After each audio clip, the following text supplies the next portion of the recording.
Hello everyone, পুজোর সাতকাহনের প্রথম পর্ব নিয়ে আমি চলে এসেছি। পুজো তো প্রায় চলেই আসলো, তাহলে একটা সুন্দর মিষ্টি গর্জাস লুকের জন্য সবাই রেডি তো? ভালো একটা হাইড্রেটিং ফেস ওয়াশ দিয়ে মুখটা ধুয়ে নিয়েছি, আর মেকআপ করার জন্য আমার স্কিনটা একদম রেডি। তো তাহলে চলো শুরু করা যাক। এখানে সবার প্রথমে আমি ইউজ করে নিচ্ছি কিউটি বিউটির এই ভিটামিন সি সিরামটা। এই সিরামটা আমি এর আগে পার্সোনালি ইউজ করেছি, ভীষণ ভালো, ভীষণ হাইড্রেটিং। আমি এখানে ব্রাশের সাহায্যে ইউজ করছি, তোমরা হাত দিয়ে ইউজ করতে পারো। এখানে আমি ইউজ করে নিচ্ছি দু রকমের কনসিলার, একটা সুইস বিউটির কভার অ্যান্ড হাইড কনসিলার যেটা শেড নাম্বার হচ্ছে অরেঞ্জ ট্যান, এবং আরেকটা হচ্ছে লিকুইড কনসিলার যেটা শেড নাম্বার হচ্ছে মোয়ান। এবার একটা গোল কনসিলার ব্রাশ নিয়ে দুটো কনসিলারের শেডকে ভালো করে আমি মিক্স করে আমার স্কিন টোন অনুযায়ী আমি অ্যাপ্লাই করে নিলাম, এবং তারপরে আমি ডট ডট মোশনে আমার সারাটা ফেসে আমি অ্যাপ্লাই করে নিচ্ছি।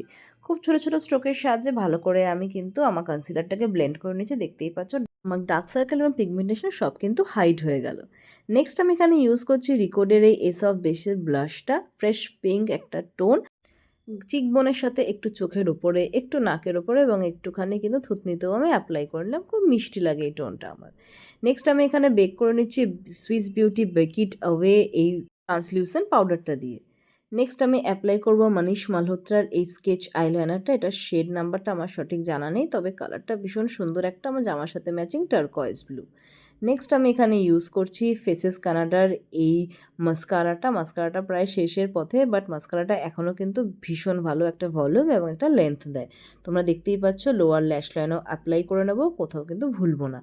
দেন আমি এখানে ইউজ করে নিচ্ছি জাস্ট হার্বের আমার এই সুন্দর মিষ্টি একটা মারুনিশ পিঙ্কিশ টোনের একটা লিপ অ্যান্ড চিক টিন্টটাও। এখানে আমার লুকটা কমপ্লিট হয়ে গেছে, দেখো কত মিষ্টি এবং স্নিগ্ধ লাগছে। তোমাদের সঙ্গে দেখা হচ্ছে আমার নেক্সট ব্লগে। ওকে, বাই।